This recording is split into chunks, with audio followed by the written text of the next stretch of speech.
인쇄물을 보시기 바랍니다. 오늘은 요한계시록 5번째 공부. 여긴 5번이라 했어도 우리가 지난번에 쭉 3장까지 공부를 했기 때문에 8장이지만 5번으로 이렇게 되어져 있습니다. 오늘은 요한계시록 8장에 대한 공부인데요. 3분의 1에 내리는 재앙이다. 이 땅에 모든 것에 3분의 1의 무서운 재앙을 당하는 그런 재앙에 대한 말씀이 됩니다. 우리가 이 재앙에 대한 것을 공부하게 되는데요. 오늘부터는 나팔 재앙에 대한 공부를 하게 돼요. 처음에는 이제 두루마리의 인을 띠는 인봉의 재앙, 인을 띠는 재앙. 그래서 6개 재앙이 있고 7째 인봉을 띌 때부터 첫 번째 나팔 재앙이 시작이 됩니다. 그래서 6번째 나팔 재앙이 되고 그 다음에 7번째 나팔을 불 때 재앙이 대접, 첫 번째 대접이 쏟아지는 대접의 재앙에서 3가지의 재앙인데 이 재앙들을 보면은 그 인봉의 재앙, 그 다음에 나팔의 재앙, 대접의 재앙들이 성격이 조금씩 다르면서도 같은 부분도 있어요. 근데 그게 모든 것이 성격이 같다 하더라도 정도 차이가 다릅니다. 처음은 약했다가 나중에 더 강해지는 재앙으로 우리에게 다가오게 됩니다. 그리고 우리가 이 재앙에 대한 해석을 하게 될 때는 여러 가지 해석 방법이 있습니다. 그래서 보통 역사적인 해석 방법이다. 저는 이제 약간 그 역사적인 것보다는 약간 미래적인 해석 방법을 선택하는데 나중에는 영적인 해석 방법도 섞게 될 겁니다. 그래서 역사적인 성격을 해석 방법은 뭐냐면 그 시대에 관계되는 어떤 사건과 관련을 지어서 해석하는 겁니다. 왜냐하면 그 사건에 부딪히는 사람들은 자기 삶의 죽음을 경험하는 거기 때문에 많은 사람이 죽는 재앙이고 뭐 전쟁 같은 거 일어나면 많은 사람이 죽잖아요. 그러니까 그런 사람들에게는 그 역사적인 해석이 어느 정도 이해가 될 수 있어요. 공산주의들이 흉흉해서 많은 침공하고 많은 나라를 집어삼킬 때 우리 보면은 지금은 그 소련이 넘어지면 러시아가 되면서 10몇 개 국가들이 독립을 했지 않습니까? 근데 소련의 지배를 받으면서 그 공산주의 혁명을 통해 강제로 되니까 많은 사람들이 희생을 당하게 돼요. 근데 그 사람들은 소련이 바로 재앙의 당사자가 될 수가 있게 되는 거예요. 그래서 역사적으로 그 시대에 큰 위기를 당하면 아마 이 요한계시록에 있는 이 말씀이 그 재앙인가 보다 이렇게 해석하는 거예요. 그것도 틀린 해석은 아니지만은 온전한 해석은 아니고 부분적인 해석이 되는 겁니다. 또 그 해석을 미래일로 앞으로 미래에 일어날 사건으로 보고 그것도 틀린 해석은 아니에요. 지금보다는 미래. 제가 여러분의 오늘 이 나팔의 재앙을 얘기하는데 4가지 재앙만 얘기하고요.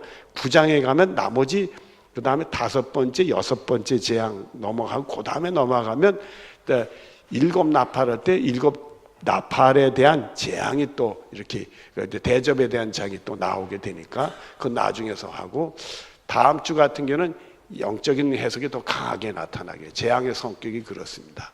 그리고 또 신앙인들에게 굉장히 타격을 받아서 교회가 핍박을 받을 때는 적그리스도 그런 영적인 해석하는 성경의 방법도 있어요. 어떤 인물에 대한 거, 영적인 세력에 대한 거 그런 걸 통해서 이렇게 해석하는 방법도 있고 그래요. 이게 저는 이제 역사적인 것도 보고 미래적인 것도 보고 영적인 것도 섞여서 그때 따라서 가장 오늘 우리 시대에 쉽게 해석할 수 있는 방법을 선택을 해서 여러분의 말씀을 드리도록 그렇게 하겠습니다. 그러니까 제가 드리는 거는 우리가 이해를 쉽게 해서 그런 거지 꼭 그런 것은 아니에요. 그러니까 요한계시록에 나오는 것이 상징적인 부분이 많아서 오늘 그거 다 얘기하기엔 곤란한 부분이 있어요. 지난번에 제가 빠뜨린 게 있는데 12지파 14만 4천 명 중에 구원받는 사람들에 대한 이스라엘의 12지파가 나오는데 단지파가 빠졌어요. 근데 지파는 12개예요. 지파는 12개인데 단지파가 빠졌는데 왜 12개가 되느냐 하면 원래 요셉 지파는 에브라임하고 므낫세잖아요. 맞아요. 근데 요셉이 있고 므낫세가 있어. 그러니까 요셉이라는 말을 에브라임으로만 가지고 요셉이라 할 수도 있겠지만은 그러나 요셉 속에는 에브라임하고 므낫세가 둘이 있는 건데 므낫세가 따로 있어요. 그래서 사람들이 그 단지파를 잘못 기록해서 단지파를 문화세를 이렇게 썼는가 보다, 이런 얘기를 하는 사람들이 있어요. 근데 성경이 오류가 있다고 하긴 또 곤란하잖아요. 그러니까 그런 주장이 있다 할 때도 그게 맞는 게 아니에요. 또 어떤 사람은 옛날에 부흥강사 중에는 그 단지파는 우리다, 이게 동방 쪽으로 이렇게 해가지고 우리 한국 민족이 단지파다. 근데 해석을 가만히 보면 단지파는 구원받지 못한 소속이 되니까 한국 사람이 구원받지 못하면 기절초풍할 일이잖아요. 그러니까 그 사람은 구원받지 못한다는 의미가 아니라 특별한 무슨 이런 혜택을 받은 지파로 빼돌렸다 혜택을 받은 걸로, 그렇게 이게 영적인 해석인데 너무 오바된 영적인 해석이요. 그러니까 그런 얘기들 하면은 그럴 수도 있다, 봤지 틀려요 이러지 마시고요, 여러분들. 틀려야 하면 그 사람도 틀리고 나도 틀리는 거예요. 그 사람도 일리가 있습니다 하면 그 사람도 일리가 있고 나도 일리가 있는 거고, 여러분이 그렇게 이해하시면 되겠습니다. 그래서 이 요한계시록에는 정확한 해석을 우리 한 다음에 그 사람이 이미 빵점이에요. 그래서 여러분들이 이단 중에 대표적인 이단이 주장하는 말 중에 하나가, 성경이 해석이 안 되는다는 게 말이 안 돼. 성경 다 해석할 수 있어. 나는 이러면 분명히 100% 이단이요. 그 양반이 이단이든지 마귀 역사든지 둘 중에 하나요. 제정신이 아니니까 그런 소리 하는 거지, 우리가 다 몰라요. 모르는데 모르면 모른다는 게 정직한 거지. 그러나 하늘나라 가면 다 주님이 가르쳐 주시고 다 보여주실 줄 알게 되는 줄로 믿습니다. 그리고 여러분들이 이런 생각을 하면 돼요. 여기 학생 아이들도 있고 그러니까, 이 초등학교 다닐 때 수학 잘 못하는 아이들 많죠. 여기 학생들은 수학을 다 잘했나? 아이고, 여기 아주머니 씨들, 수학들 잘 못한 아주머니들 많죠. 다 인정들 하네. 그런데 초등학교 때 뭐 수학 시간에 산수, 그때는 옛날에 산수, 지금 산수라고 그래, 수학이라고 그래. 요즘에 유식해져. 옛날에 산수라고 그랬어. 그 시간에 그냥 뭐 선생님이 뭘 하는지 모르고 칠판에 가서 뭘 계산한 걸 하라 그러면 그냥 가슴이 떨리고 틀리고 아주 주눅 들고 기죽고 뭐 이런 많은 그 비참한 사건들이 많이 있었는데, 실패 사건들이 있었는데, 중학교 고등학교 가면 그 초등학교 수학을 보면 다 해석이 돼야 안 돼요? 되죠. 그때는 분명히 몰랐어요. 모르는 거 더 배운 것도 아닌데 중학교 가고 고등학교 가면 잘해. 구구단 못 외웠던 아이들이요, 중학교 가면 구구단 다 해요. 중학교 가면 인수분해하고 막 그러죠. 인수분해 잘했어요, 못했어요? 인수분해는 중학교지. 미분 적분 잘했어요, 못했어요? 오늘 갑자기 목사님이 수학 공부를 시키는가? 여러분, 어떤 아이들은 잘하지만 못했지만은 그게 사회생활 하면서 필요한 것들은 다 잘해요. 필요 없는 것들은 잊어버리고. 그게 다 잘해. 그것처럼 신앙생활도 이게 몰랐지만 세월이 흘리면 다 그게 이해가 돼. 이해가 돼. 어떤 데 성경 보면 이 성경 이건 말이 안 돼. 그래서 이걸 내가 한마디 얘기하면은 다른 사람들 얘기 못 할 거야. 가지고 내가 성경이 굉장히 비밀을 발견해 가지고 약점을 발견한 것처럼 한 말씀 하고, 이런 사람도 있을 수 있어요. 그리고 또 어디 만나면 또 이상한 질문해서 우리 예수 믿는 사람들 대답 못하게 하고 말이야. 그런 것만 또 쪽집게처럼 뽑아가지고 연구해가지고 고약한 사람들이 있어요. 근데 여러분들, 그런 거 있어도 우리가 예수 잘 믿어요, 못 믿어? 여러분들이 잘 안 믿나 보네. 그런 거 있음에도 불구하고 신앙생활로 예수 믿고 구원받는 데는 아무 지장이 없어요. 그리고 그런 건 지금도 몰라도 하나님이 더 어련히 알아서 하시고 필요하면 다 가르쳐 주시고 말이에요. 그러는 거예요. 또 어떤 이들 보니까 신유의 은사에도 요즘엔 좀 덜 그래. 옛날엔 그 방언의 은사 때문에 애먹는 사람 많았어요. 제가 먼저 섬겼던 교회에 권사님 한 분이 계셨는데, 그 권사님은 방언의 상처를 받은 권사님이요. 그 권사님이 교회에서 신앙생활을 시작하게 될 때 거기 서울 무학교에서 파송된 전도사님 한 분이 교회를 개척하는데, 이분이 신적으로 교회를 시작했더라고요. 그래가지고는 교인들을 모아놓고 막 가운데 방언 못하는 사람 앉혀놓고 난리 번거져서 방언이 되면 합격, 그 다음에 못하는 사람 또 앉혀놓고 난리 쳐가지고 두들겨 패가지고 되면 합격. 그런 식으로 이게 딱 뽑아낸 거예요. 그랬더니 그 초창기 있었던 그 교회 교인들이 다 방언을 한 거야. 다 방언한 거야. 근데 그 중에 아주 그 동네에서 그래서 유지급에 있는 그 교회 이 여성도를 앉아놓고서 난리 법석 치라는데 그 사람은 안 되는 거야. 근데 그 교회 권사님이 됐는데 이 권사님은 방언에 대한 엄청 스트레스가 많아요. 많아요. 그냥 그래서 우리 방언 기도를 한번 하자 펑펑이 울어요. 그랬던 기억이 나는데 여러분 그런 거 걱정할 거 없어요. 우리 예수 믿고 구원받는 확신을 가지면 그 은혜를 받았으면 방언이 필요할 때는 꼭 주시는 줄로 믿어요. 지금까지 나에겐 필요 없으니까 다른 거 주시거나 안 주셨다 생각하면 되는 거예요. 우리는 그런 거에 자유로워야지 얽매 필요가 하나도 없는 거예요. 하나도 없는 거예요. 또 방언한다고 해서 남들한테 폼 잘나고 날라고 샤샤샤 난리 법석 치러도요 그거 시원찮을 때도 많아요. 맨날 한 소리 또고 자기가 뭔 기도했는지 내용도 모르고 그 아주 말짱황이요. 입에서 난리 법석 치는데 자기가 뭔 기도한지도 몰라. 아이 그러면 안 돼요. 여러분. 방언 기도해도 내가 뭘 기도하겠다 생각을 하고 기도하면 방언으로 그 기도를 하게 돼요. 방언의 내용을 자기가 알게 돼. 또 우리가 하다 보면 말입니다. 이 방언 기도에도 입을 안 하고 속으로 얼마든지 소리 안 내고 할 수 있어요, 여러분들. 그러니까 자유롭게 그게 자기가 다 구사할 수도 있고 그러는 거지 뭘 꼭 고려해야 된다는 폼이 어디 있겠어요. 그러니까 여러분들은 신앙생활은 색깔이 다르고 어떤 사람은 더 이쪽이 높고 어떤 사람은 이게 부족하고 어떤 사람은 이쪽이 많고 이쪽이 적고 또 이 사람은 이쪽이 많은데 이쪽이 적고 다 다양한 거니까 다르고 함부로 또 내가 이거는 은혜 받았는데 저 사람 없다 그래 깔볼 게 아니에요. 그 사람 나보다 그쪽으로 더 큰 은혜 두 번째 받았을지도 모르는 거니까 함부로 얘기할 게 없는 거예요. 그러니까 우리들은 남도 존경하고 또 내가 있는 걸 감사하고 남은 또 다른 게 있다는 생각하고 다르다 생각해야지 틀리다 부족하다 생각하면 안 된다 이거예요. 그러니까 옆에 계신 분하고 당신 틀리다 잘못됐다 얘기하지 말고 그저 당신하고 나는 다르다 그렇게 얘기를 해. 다르다 얘기 좀 해봐요. 다른 것뿐이지 틀린 게 아니에요. 안 하는 양반들은 수상한 양반들이요. 근데 혼자 앉아가지고 안 하는 양반들이 이해가 되는데 옆에 사람 있는데도 아주 수상한 양반들이요. 다 하면 잘할 줄로 믿습니다.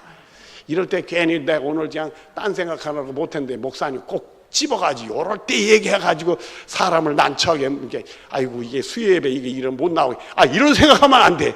그냥 나하고 개인 면담 좀 합시다. 자 넘어가도록.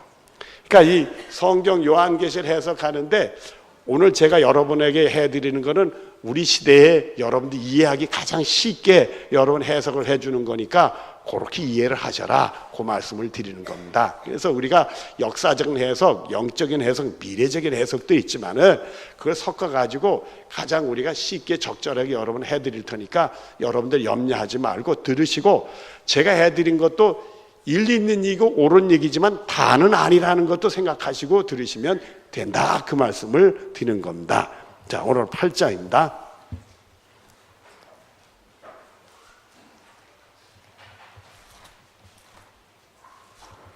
1장 1절부터 13절까지 교독하도록 하겠습니다. 일곱째 인을 떼실 때 하나님이 반 시간쯤 고요하더니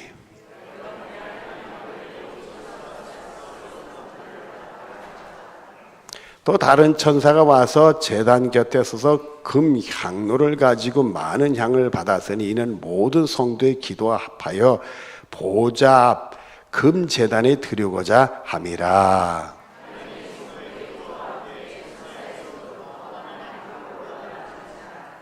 천사가 향로를 가지고 제단에 불을 담아다가 땅에 쏟음에 우레와 음성과 번개 지진이 나더라.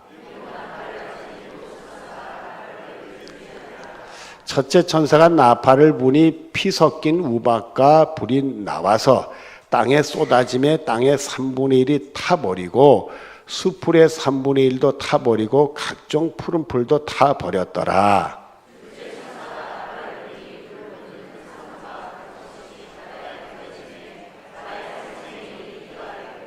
바다 가운데 생명 가진 피조물의 3분의 1이 죽고 배들의 3분의 1이 깨지더라.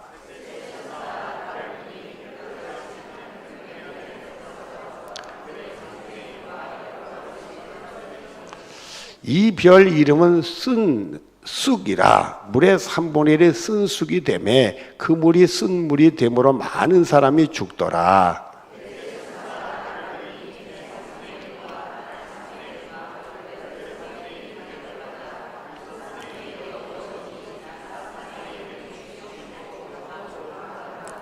같이 봅니다. 내가 또 보고 들으니 공중에 날아가는 독소리가 큰 소리로 이르되 땅에 사는 자들에게 화가 있으리니 이는 새 천사들이 불러야 할 나팔 소리가 남아 있음이로다 하더라. 아멘. 자, 1절로 갑니다. 일곱째인을 떼실 때 일곱째인 자체는 재난이 아니고 일곱째인 속에 일곱 나팔의 재앙이 들어가는 겁니다. 그러니까 일곱째인을 뗄 때 하나님이 반시간쯤 고요다 하더라. 이 반시간쯤 고요했던 그냥 단순하게 생각하면 폭풍 전에 뭐가 있다고 그래요? 고요가 있다고 그래요. 이 재난 전에 반시간쯤 고요가 있었다. 이 느낌을 얘기하는 복잡하게 해석할 필요가 없어요. 그 다음에 2절 보면 내가 보면 하늘 아버지 하나님 앞에 일곱 천사가 서 있어 일곱 나팔을 받았더라 이렇게 됐어요. 일곱 천사를 우리가 얘기할 때 일곱 천사장이 있습니다. 일곱 천사장이라는 말이 있는데 그 일곱 천사장이었을 거다. 그 말은 틀린 말은 아닌데 맞는 말도 아니에요. 여기 일곱 천사장이라는 말은 없으니까 그냥 천사 일곱이라고 생각하면 돼요. 왜냐하면 일곱 천사장, 우리가 천사장 이름은 성경에 나오는 거는 둘밖에 없어요. 가브리엘과 미카엘 두 사람밖에 없는 두 천사밖에 없어요. 다른 천사들도 또 있는데 그거는 외경에 나오는 내용이에요. 외경에 나오는데 우리는 외경을 성경으로 보지는 않아. 성경에 보지 않는 그 기록에 나오는 걸 가지고 일곱 천사를 억지로 만들 필요 없어요. 근데 원래 유대인들은 이 일곱 천사의 이름을 가지고 있어요. 근데 우리는 꼭 가질 필요는 없고 일곱 명의 천사다. 요 나팔 재앙을 내리는 일곱 명의 천사다. 그렇게만 생각하면 되는 거예요, 여러분들. 그 다음에 3절에 보니까 그 일곱 천사가 나팔을 가졌는데요. 3절에 또 다른 천사가 와서 제단 곁에 서서 금 향로를 가지고 많은 향을 받았으니 이는 모든 성도의 기도 합하여 보좌 앞 금 제단에 들어오고자 함이라. 향연이 성도의 기도와 함께 천사의 손으로부터 하나님 앞에 올라가는지라 이렇게 됐어요. 여기서도 마찬가지. 이 천사는 지금까지 나타난 천사들은 주로 뭐죠? 처음에 찬양했지만 여기 천사들은 나타나는 게 뭐죠? 재앙을 내리는 천사들이에요. 근데 이 천사는 재앙을 내려요. 성도들의 기도를 올려드리는 게요. 네? 올려드리는 천사예요. 그러니까 올려드리는 게 이분은 재앙을 내리는 게 아니라 그렇게 이 말씀을 가만히 들여다보니까 오라 재앙이 내리기 전에 성도들의 기도가 하나님께 올려진다. 향연과 함께 분향돼서 그 향과 함께 올려진다 생각하니까 기도가 매우 어떤 거라는 얘기예요? 중요하다는 거예요. 그러니까 우리 기도 생활이 매우 중요한 거예요. 재앙이 내릴 때 우리 기도가 하나님이 받으신다면 그 사람은 틀림없이 승리하는 사람이 되는 거예요. 그러니까 여러분 이 기도는 항상 하는 거고 쉬지 않고 하는 것이고 낙심하지 않고 항상 기도하는 게 기도예요. 구하고 찾고 두들려야 되는 게 기도요. 또 악한 부모라도 자식이 좋은 걸 줄 줄 하물며 하늘에 계신 내 아버지께서 구하는 게 좋은 것으로 주시지 않겠느냐. 하나님이 내 아버지인 걸 믿고 기도하는 거예요. 지혜가 없으면 후이지 꾸짖지 하나님께 구하라. 믿음으로 구하는 것이 우리의 기도가 되어져야 되는 거예요. 여러분들은 기도하는 일은 쉬지 않기를 바라요. 여러분들이 꼭 기도할 문제가 있잖아요. 없나? 애들에게 오늘 저녁에 묵묵답이래. 여러분들 기도 제목 있지요? 그러면 그 기도 제목을 하나님 꼭 들어주시면 좋겠다 그러면 마음이 참 간절한 마음 있잖아요. 그러면 여러분들이 기도 시간에 기도하고 그냥 교회 나가면서도 길을 가면서도 뭐 해야 돼요? 기도해야 되는 거예요. 집안에서도 수시로 뭐 해야 돼요? 기도해야 돼. 기도 시간은 꼭 내가 다 정자라고 꼭 이렇게 그거만 기도를 하지 말고 우리는 숨 쉬는 것처럼 기도를 해야 된다. 기도 생활을 이렇게 생각하고 기도하시라고. 아셨죠? 고마워요. 그러니까 그런데 우리가 계시록 5장 8절에는 이 기도에 대한 얘기가 또 나와요. 근데 거기 나오는 거 가지고 어떤 해석하는 사람은 그 사람 그 기도는 순교자의 기도고 이건 순교자다 아닌 성도의 분류를 하는데 분류할 것도 없어요. 뭘 그렇게 그게 할 일 없는 사람이 분류하는 거예요. 그저 성도의 기도면 누구의 기도? 우리 기도다 이렇게 생각하면 돼. 우리 기도를 하나님이 다 들려주신다. 근데 누구의 손에 의해서 하나님께 올려져요? 4절에 천사예요. 그러면 하나님과 우리 사이의 중간 역할을 누가 하고 있어요? 그래가지고 이 천사는 예수님일 거다. 예수님이 천사야 아니요. 그러니까 예수님이라고 얘기하는 사람도 틀린 건 아니에요. 그걸 뭐 천사로 표현해서. 근데 또 천사라고 이러면 예수님이 곤란하잖아. 그러니까 이 천사는 그런 신분군의 한 천사라고 생각하면 되는 거예요. 그러니까 복잡하고.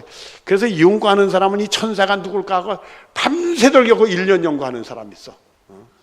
그래서 그 천사 통해서 은혜를 받으면 망정이, 은혜 못 받고 시험 들면 그 사람 지옥 가는 사람이에요. 그러니까 우리들은 천사면 천사다 믿으면 되는 거예요, 여러분들.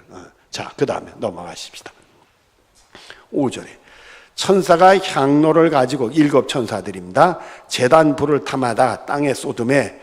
이 제단은 이스라엘 백성들은 번제단을 생각을 할 수가 있어요. 번제단 불이 늘 있는 거니까. 여기는 하늘의 제단이죠. 거기 불이 있는데 그 불을 담아다가 땅에 쏟음에 우레의 음성과 번개 지진을 하더라. 이제 재앙이 시작할 때 재앙의 신고가 우레 소리가 나고 음성이 들리고 번개 지진하고 막 땅이 흔들리고 그런 무서운 사태가 벌어지게 된다 이거야. 자, 6절에 7 나팔을 가진 7 천사가 나팔 불기를 준비하더라. 7절에 첫째 천사가 나팔을 보니 피 섞인 모와 몰과 우박과 불이 나와서 땅에 쏟아지며 땅의 3분의 1이 타버리고 수목의 3분의 1을 타버려 각종 풀도 타버리고. 불이 나서 이 지구 땅덩어리의 3분의 1이 홀딱 타버린다 이거요. 3분의 1이. 3분의 1은 살아남았어. 3분의 1이 홀딱 타버린단 말이에요. 근데 하늘에서 뭐가 내렸어요? 우박과 불이 내렸다 이거요. 피 섞인 우박과 불이 내렸다 이거요.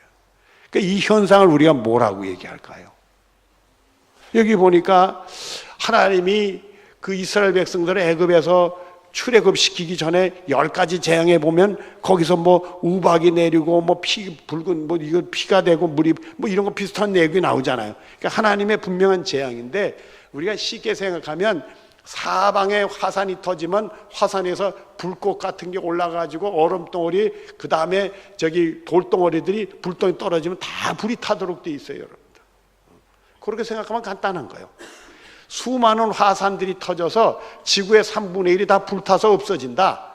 여러분 이해가 되겠어요? 그렇게 생각하면 우리가 오늘날 이해가 쉬운 거예요. 그다음에 8절에 둘째 천사가 나팔을 보니 불붙은 큰 산과 같은 것이 바다에 던져짐에 바다의 3분의 1이 피가 되고 바다 가운데 생명 가진 피조물의 3분의 1이 죽고 배들의 3분의 1이 깨지더라. 갑자기 바다에 산이 풍 떨어져서 큰 불덩이 같은 산이 나가지고 바다가 막 그냥 그 불덩어리에서 막 바다가 소용돌이 치고 물고기들이 죽고 말에 바다의 3분의 1 죽고 배들도 막 깨져나가고 이런 사태가 벌어진다 이거예요. 그러니까 여러분 쉽게 생각하면 돼요. 여러분 이 바다 밑에서도 화산이 터져요. 그러면 바다가 있던 데가 쑥 솟아서 섬이 되는 게 많아요. 그 대표적인 섬이 우리나라도 있죠. 어디요? 제주도. 제주가 화산 터져가지고 생긴 섬이요. 그래서 제주도는 이 화산석으로 이렇게 섬이 돼 있으니까요. 화산석은 구멍이 벙벙벙벙 뚫어져 가지고 비가 내리면 구멍이 벙벙벙 떨어진 돌이니까 어떻게 돼요? 스며들어 가지. 그래서 제주도는 강이 별로 없는 거예요, 여러분들. 몰랐네, 여러분들.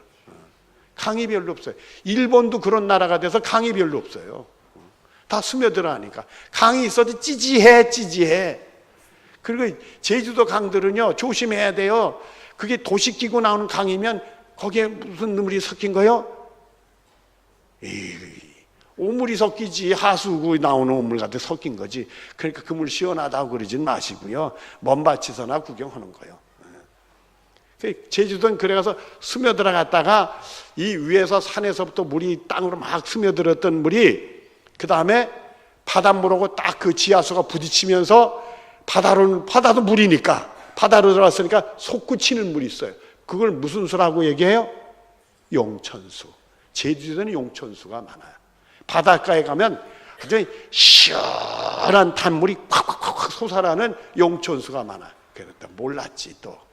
여러분 제주도 가면 용천수 한번 구경 오기 바래요. 그게 나는 어디 가서 제주도 어디 가서 그 용천수 큰 걸 봤느니 남원이라는 게 있어요. 남원이라는 곳. 서귀포에서 동쪽으로 가자면 위미가 있고 위미 지나면 남원이라는 곳이 있는데 그 남원의 해변가에 가면 용천수 구멍이 많아. 거기서 물이 퐁퐁퐁 솟아오는데 끝내줍디다. 아이고 여기 제주도 목사님 계신데 내가 제주도 얘기했네. 성경 얘기만 해야 되는데. 여러분 지금 얼마 전에 기록을 봤더니 일본이 갑자기 섬이 하나 생겼대. 일본의 그 태평양 쪽에 먼 바지에서 바다에서 화산이 터져가 쑥 섬이 하나 솟았대요. 그래서 우리 땅 해가지고 일본의 바다가 넓어졌대. 일본은 수지 맞았어. 그런 수도 있고. 그러니까 이런 화산이 터지고 지진이 많아서 재앙도 많지만 또 그런 수도 있더라고요, 여러분. 그런 수도 있더라고요. 여하튼 미국의 하와이 같은 것도 다 화산섬이고 지금도 화산이 폭발해. 그러니까 무지무지 큰 화산이 바다에서 쑥 솟아나서 섬이 돼서 온통 불바다가 되니까 바다의 3분의 1이 죽더라. 이해가 돼? 안 돼요? 그렇게 되는 거지. 천지재 개벽이라는 재앙이 오는 거지. 그 다음에 10절 셋째 천사가 나팔을 부니 햇불같이 타는 큰 별이 하늘에서 떨어져 강의 3분의 1과 여러 물샘에 떨어짐에 이 별 이름은 쓴 쑥이라. 물의 3분의 1이 큰 쑥이 되며 그 물이 쓴 물이 되므로 많은 사람이 죽더라. 이렇게 되어 있어요. 지금도 지구상에서는요 샘에서 나오는 물을 먹지 못하는 나라가 많아요. 주로 이 지구상에 석회수가 많이 섞여가지고 먹으면 사람들이 다 배탈이 나고 먹을 수가 없는 물들이 많아. 그래서 그 나라는 음료술이 발달이 돼서 독일 같은 나라는 맥주, 또 이스라엘 같은 나라는 포도주. 그래서 이 석회수를 갈은 물을 가지고 음료수, 물 대신에 먹는 경우가 많아요. 근데 우리나라는 그렇지 않고 늘 단물을 마셨어요. 샘물이 단물이니까 단물을 마실 수가 있어요. 근데 여기 보니까 하늘에서 큰 별이 떨어져 가지고 물샘에 떨어져서 물샘이 쓴 물이 돼서 3분의 1이 사람들이 먹고 죽는다 이거예요. 오염이 돼가지고. 지금도 물이 오염됐다는 얘기들 많았지만 하늘에서 큰 훼성이 요즘에 훼성 떨어지는 얘기도 많고 영화도 있잖아요. 훼성이 떨어져가지고 땅 지구를 때려가지고는 그 샘물을 건드려가지고 사람들이 식수를 쓰던 물들을 못 먹는 물로 만들었다 이거예요. 그 물 먹고 사람들이 죽더라 이거예요. 이해가 돼야 안 돼? 되잖아요. 그렇게 해석하면 쉬운 거예요. 근데 성경에 여러분은 어떤 주석에도 혜성이 떨어져서 꽝 했다는 기록이 없어. 거기 주석 책에는 이렇게. 그러니까 여러분의 성경에 주석 나오는 것도 일리 있는 얘기 하나만 기록한 거지 완전한 기록은 없는 거예요. 그래서 다르다, 틀리다 하지 말고 다르다 이렇게 보라 이거예요. 또 우리가 앞으로 100년 후에 예수 믿는 사람 이세 해석할 때 그 시대에 다른 해석을 또 할 수도 있는 거예요. 그러니까 우리는 이런 재난으로만 받아들이자. 지금으로서는 해석이 떨어지면 충분히 이룰 수 있겠구나. 우리 이해가 되는 해석을 하는 거다. 여러분 그렇게 생각을 하시면 되는 겁니다. 그 다음에 12절 넷째 천사가 나팔을 부니 해 3분의 1과 다 3분의 1의 별의 3분의 1의 타격을 받아 3분의 1 어두워지니 낮 3분의 1이 비침이 없고 밤도 그러하더라. 이렇게 돼 있어요. 해가 3분의 1 깜깜해졌어요. 그러니까 달은 자연스럽게 깜깜해지. 해의 빛을 받아가지고 빛을 비치는 거니까 달도 그래지는 거예요. 여러분 해가 깜깜해지면 추워요 안 추워? 그렇지. 밤이 추워요 낮이 추워? 그렇지요. 해가 안 보이면 이 지구 땅들이 추워져. 근데 해가 3분의 빛을 잃으면 지구가 추운 지구가 돼 안 추운 지구가 돼요? 빙하기가 온다 이게요. 무슨 말인지 아시겠어요? 빙하기 얘기 들어봤잖아요. 얼음바다가 된다 이거요. 그 빙하기 그거 있잖아요. 우리나라 사람인가 불란스 사람인가 매가지고 이 빙하기 때 열차 해가지고 영화 만든 거 있죠. 무슨 영화? 설국 무슨 차? 열차? 그런 게 빙하기 때 이렇게 그런 해석이요. 그런 영화 미국 영화 많이 나오잖아요. 다 모든 게 꽁꽁 얼어붙는 빙하기가 온다 이거요. 아이고 무시무시한 일이 벌어지고 있어요. 다 13절에 내가 또 보고 들으니 공중에 나르는 독수리가, 이 독수리 또 뭘까? 너 고민하지 마세요. 요한에게 하나님은 독수리를 보여줬으니까 독수리인가 보다 그러는 거지. 독수리가 뭘까 해석. 그 해석들 다 부분적인 거지 온전한 건 없어요. 그러니까 독수리가 큰 소리고 이런 땅에 사는 자들 화가 있으리라. 이제 새 천사들이 불어야 할 나팔 소리가 앞으로 3개 더 있다 이거야. 기대하시라. 개봉박도 재난이 시작할 거다 이거야. 자, 오늘 재앙을 보면은 주로 인간적인 인재라보다도 자연에서는 자연재해에 대한 내용들이 저는 그렇게 해석해요. 근데 이거를 영적으로 해석하는 사람은 뭐 적그리스도다, 어떤 나라가 전쟁을 일으켜서 이렇게 됐다, 이런 해석 방법도 있는데 저는 그러고 싶은 생각이 하나도 없어. 자, 이렇게 해놓고 오늘 문제를 풀어보시도록 하십시다. 자, 1번 나팔 재앙 중 1에서 4번째 재앙을 살펴봐. 첫 번째 재앙은 뭐죠? 하늘에서 피 섞인 우박과 불이 내려서 땅의 3분의 1을 불태우는 거. 두 번째 재앙은 뭐죠? 갑자기 바다에서 불 붙은 큰 산이 푹 나와가지고 바다 3분의 1을 다 죽이는 거. 세 번째는 뭐죠? 하늘에서 뭐가 떨어져요? 에휴, 왜 안 보시는가? 10절 큰 별이 떨어져가지고 물샘이 쓴물돼가지고 사람들이 수없이 죽는 거. 그 다음에 4번째는 12절에 뭐죠? 해의 3분의 달의 3분이 어두워지는 거. 이런 재앙들이 있다 이거요.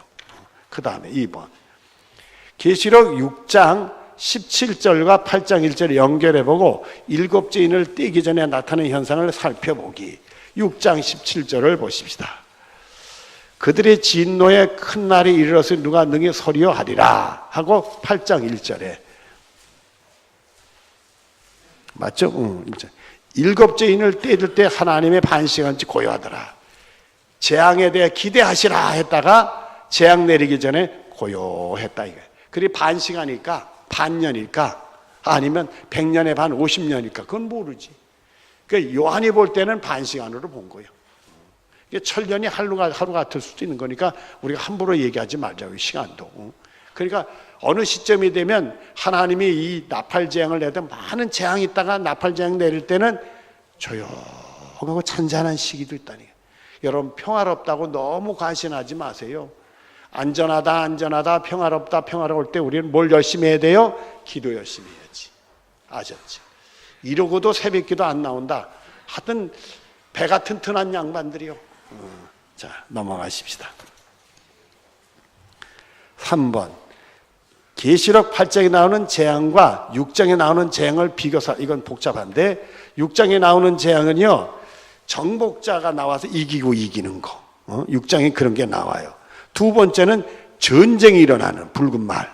세 번째는 검은 말에서 저울 기근이 생겨요. 네 번째 재앙은 청항생 말이 나와가지고 음부에서 막 그 악한 짐승들이 막 기어나가서 유혹해서 사람들을 많이 해치는 재앙들.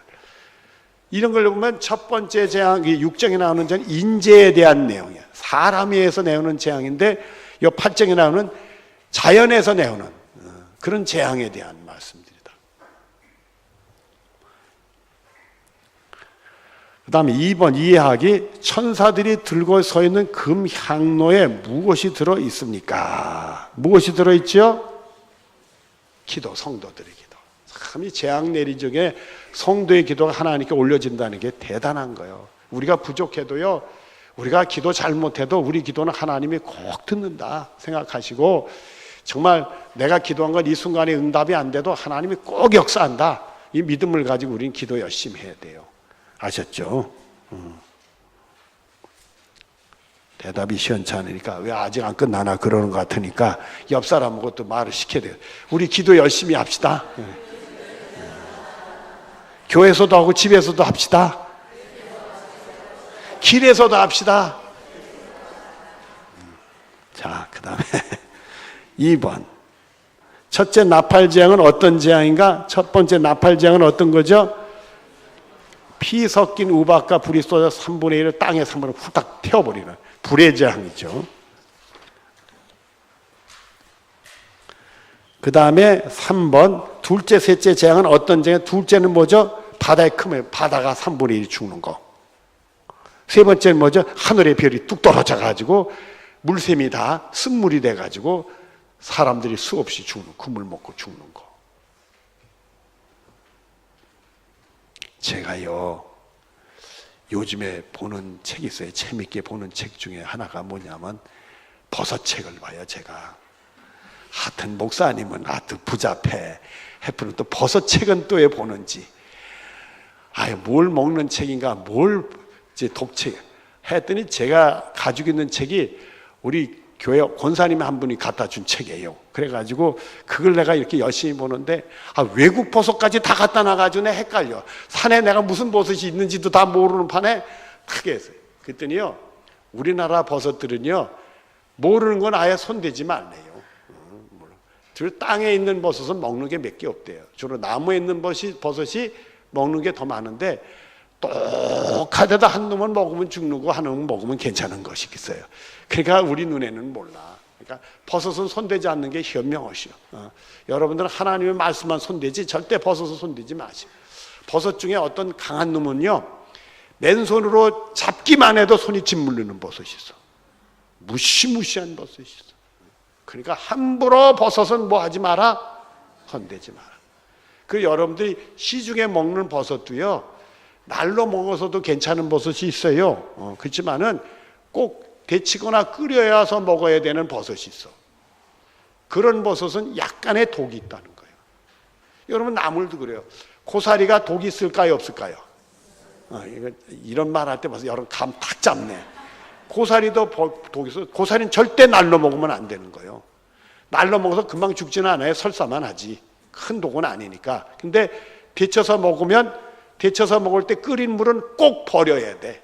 이 고사리에 비타민 있는 걸 끓인 걸 먹는다면 그 동물을 먹는 거니까 열심히 잡숴도 괜찮아요.